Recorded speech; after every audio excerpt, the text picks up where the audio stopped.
Have to be at least age 18. There is an exam that you must pass, entrance exam. You have to be medically fit. That examination is done by a doctor. You have to be drug-free, so there is a drug use test that is done.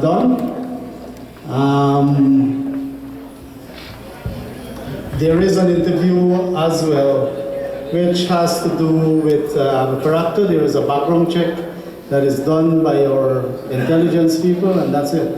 So what's the education level? The book says some primary education. The people we are getting now are a lot of high school, some dropouts, some CXCs. And I'll tell you what, we offer a whole lot of opportunities for academics in the force. We have at least about 4 or 5 officers with MBAs. We have a lot of first degree graduates, and that is outside of professional skills training. So it's moving in the right direction, and there is encouragement to do that. In my time when I studied, well, it's still there. We get in like 350 Guyana dollars for allowance if you have a degree, so you get that much more than somebody who don't have one. Not very encouraging, but people like to know that their skills are developing, that their competencies are developing, and that they can do better, so in their own interest. And then it becomes competitive during promotion time. If you're able to do more, you're likely to be recognized more than the other people and get the chances to go up. There's a lot of overseas training. Security now is one of the 5 top international issues. And so there is a lot of funding for different kinds of expertise within security, and we do get access to a whole lot of those. I talk about the CBSI funded training that the FBI is doing. Some of them are in country, some are out of country. We are getting from the French police, we are getting from the Brazilian police, we are, all over. So Russian, all over. So there are a lot of opportunities for development within the force, and that is why, yes, if we have persons come in with a higher education level, academic level, then you have better chances of building stronger structures on those foundations than if you have weaker ones. But there is a system in place to bring you up to speed, and all we need is a will, the right attitude, professionalism, and so on. Okay. Commissioner, you did put a lot of emphasis on accountability. My question is, who's responsible for the auditing and inspection that you spoke about? And secondly, you talked a lot about mental illness, which I know is very pervasive in Guyana. What I did not hear is some emphasis on domestic violence, which is also an issue, a major issue in Guyana. Thank you. That's a good question. Domestic violence. How is the police commissioner tackling that? Thank you. Suicide is recognized as a mental health issue internationally. And from that perspective, because our per capita rates are among the highest in the world, yes, mental health is a problem in Guyana. Domestic violence, as you would know, come from a lot of cultural stuff, historical, which are based in religion and every other thing, that identify gender roles. And with the drive for equality, there are some conflicts. I think it is moving faster than a lot of people, particularly in developing countries, are adjusting to it. So education, I think, is key, but here's what we're doing. We have a zero tolerance, meaning that once it's reported and we get a statement, we will charge. The other thing is that once the report is made, whether it's from the abused person, a neighbor, some other member of the household, whatever, we invoke a multi-agency approach. The same Cops and Faith Community Network, they go in and counsel, but the Ministry for Social Protection also have the social workers that they get engaged and provide psychosocial support. We involve the non-governmental organization, Red Thread, and those we are working together with on 2 fronts. One is that they're doing part of the training that we do for gender-based violence, as well as coming in and provide if there's need for a protection order, if there's need for moving the spouse out of the house, the abused spouse, then they provide shelter and those things. So there's a lot of work that is being done. We establish in each police division sexual offenses unit, which also investigates domestic violence. So they're trained specially, and they're involved with these other support agencies and services that are available in Guyana. My next question. Accountability. Accountability, what I spoke about is a police unit, so it's internal. But the Ministry of Home Affairs have auditors that audit the police force. The Auditor General has a responsibility to Parliament for audits within the public sector. But this is a police unit that reports directly to the Commissioner. And so they address issues that will tell us that we need to change policy, we need to change standard procedure, or we need to train ranks, retrain in standard procedures. Thank you. Before I go to the next question, I want to really put you in a hot seat here, because the general conception of our community is that there are more crimes happening under this new government as opposed to the old government. How do you answer that question? I'll tell you what, I've been doing this in Guyana as well, because it is same perception in Guyana that after the election there was a spike in crime. And I go out and I do what I do here to the various communities in Guyana. And I'm doing that myself because, you know, traditionally we depend on people knowing us through the press, and the press has their own interest, which is not necessarily our interest. So while we go out, we encourage them to get involved in these social prevention projects because they are for the benefit of the community. And I do presentation like this. Or the increase in serious crime relative to last year has started since February. That was long before me. The other thing is, the rates this year is still lower and has been lower all year than 2013 rates.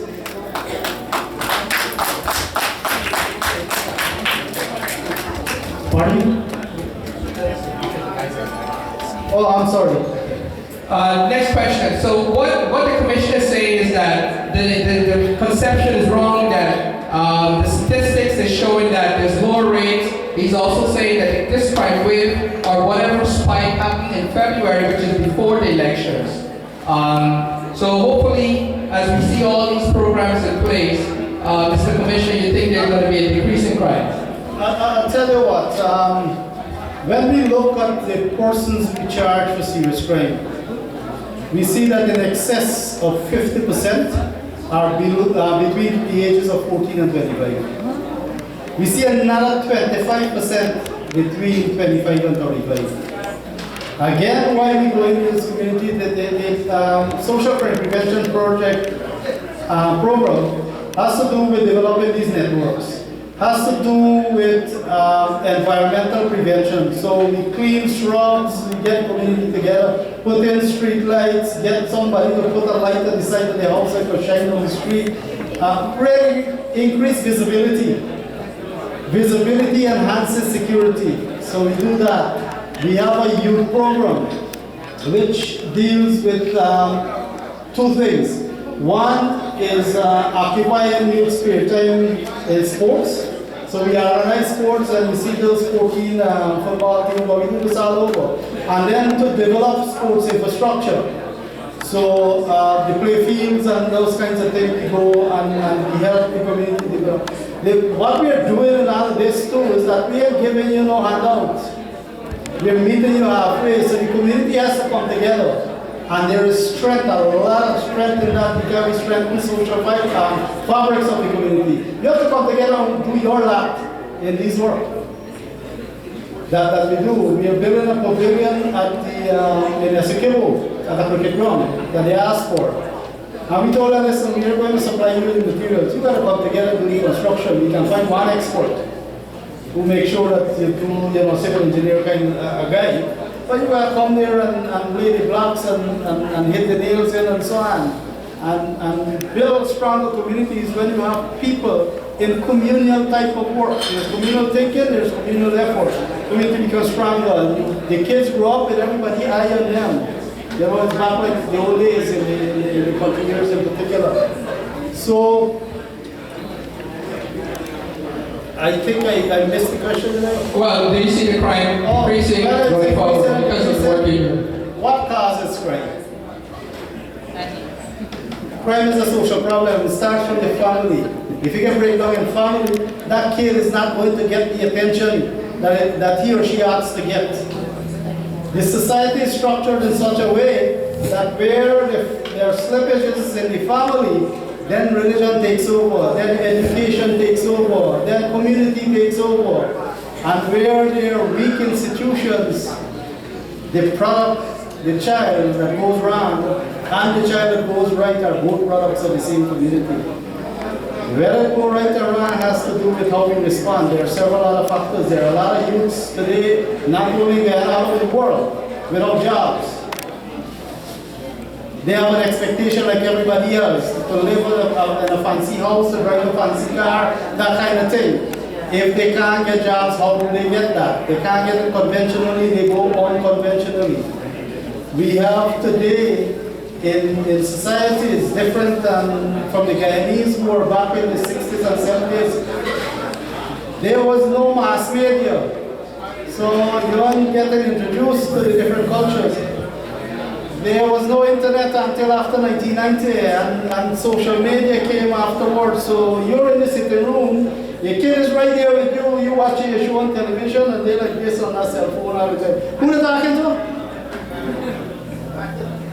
You don't know and you don't ask. And then you're trying to find out how come this why get arrested for murder, execution murder, somebody pay money, take a gun and kill somebody.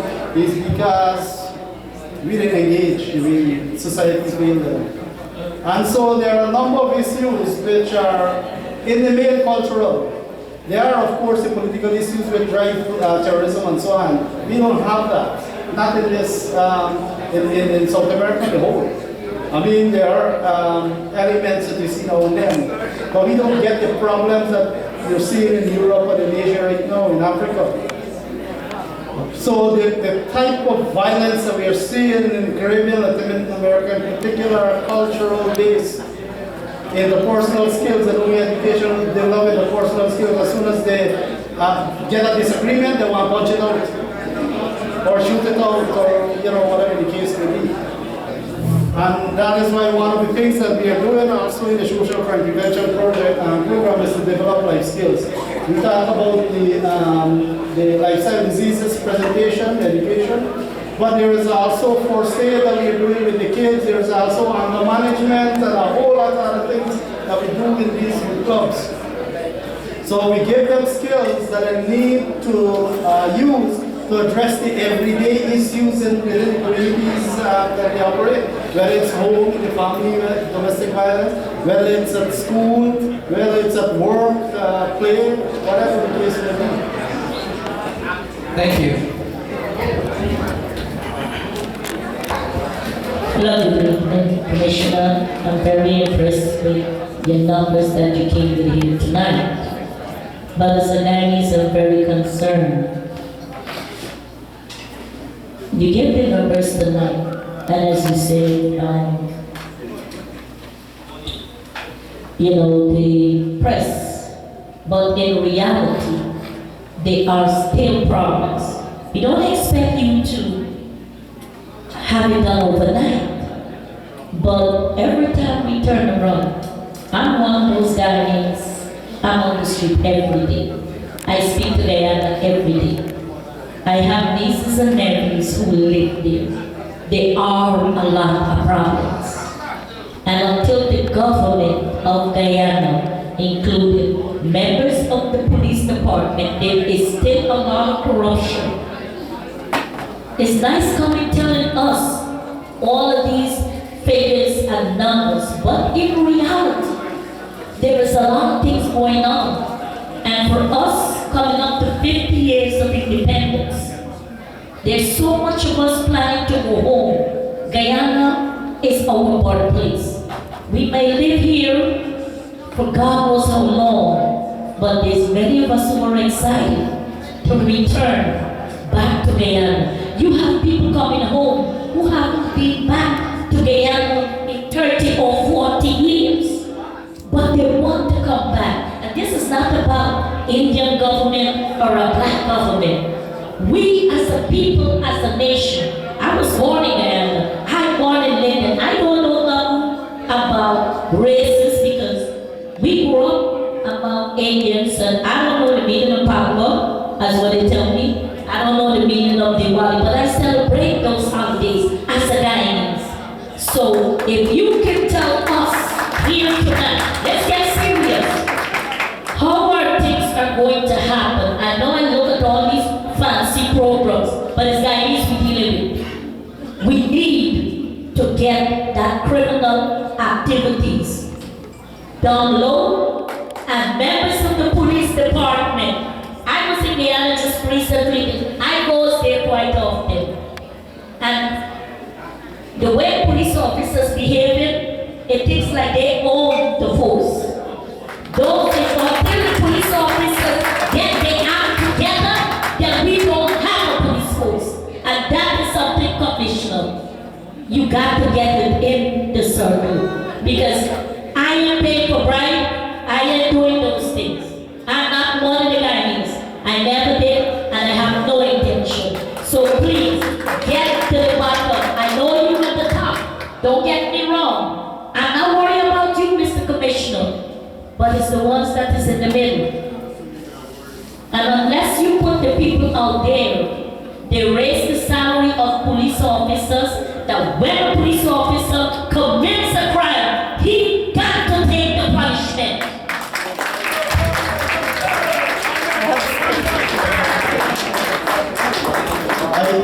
I totally agree with you. And there are three sets of responses that we get from communities. One is a total criticism. They don't see nothing good or bad. The other one is those who would see something bad, criticize it, and offer a solution. And the third set is those who see something bad, offer a solution, and prepare to work with you on that solution.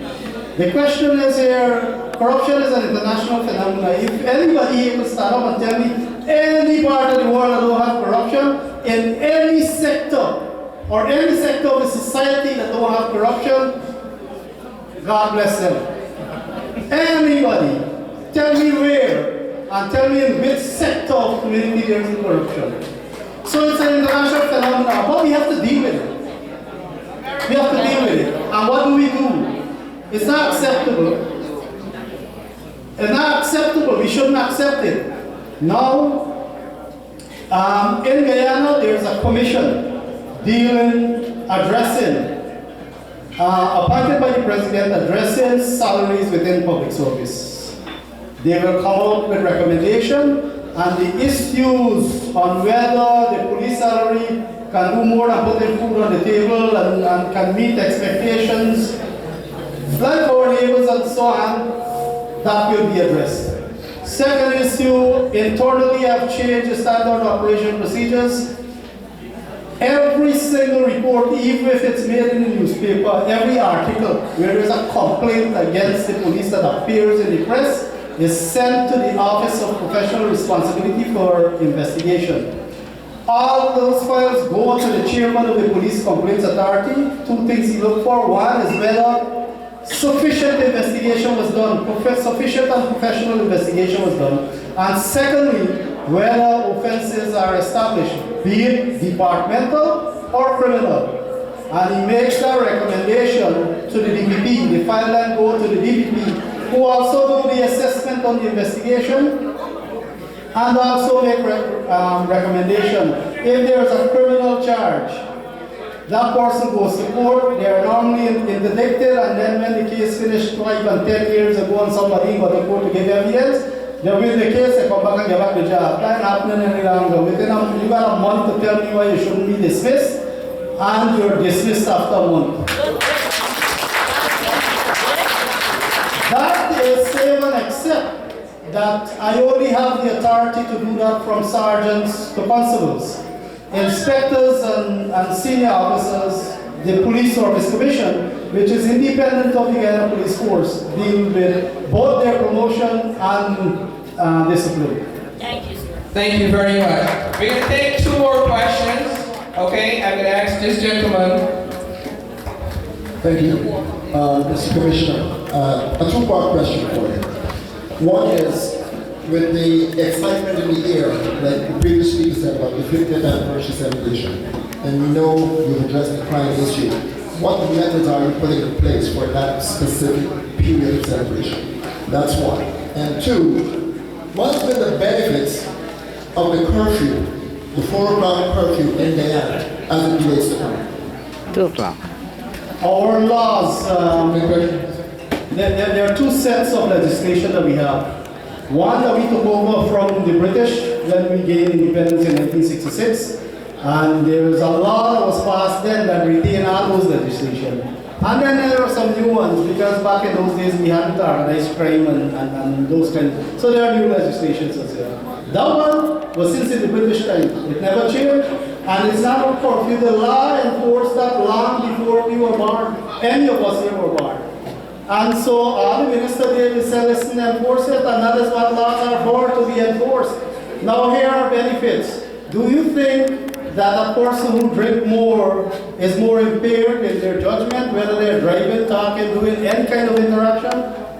The other thing is, the minds of the people who put that in place, I don't know, but from my own thinking, is that if you go home and sleep 2 o'clock, you will be better ready for work next morning than if you go home 5 o'clock. So it's not to do with the process. But the more you drink, the more your judgment is impaired. And we interact, whether by driving on the road, whether going home to the spouse, whatever the case may be. If you go home late and the spouse wrong with you, with drinks in your head, you'll beat up on that kind of thing. Since the curfew has been established or enforced, Yeah. has crime increased or has not? Well, I'm talking about crime here, we have about traffic as well. And some crimes get reported, some don't. And a lot of those domestic violence issues don't get reported. Does it occur? Does it inform that kid on what are the values that we grew up with? So when we got dispute with somebody, we can beat them up because we strangled them? This is getting really hot. On the second question, the 50th anniversary, what security have in place? To pull from what I said there,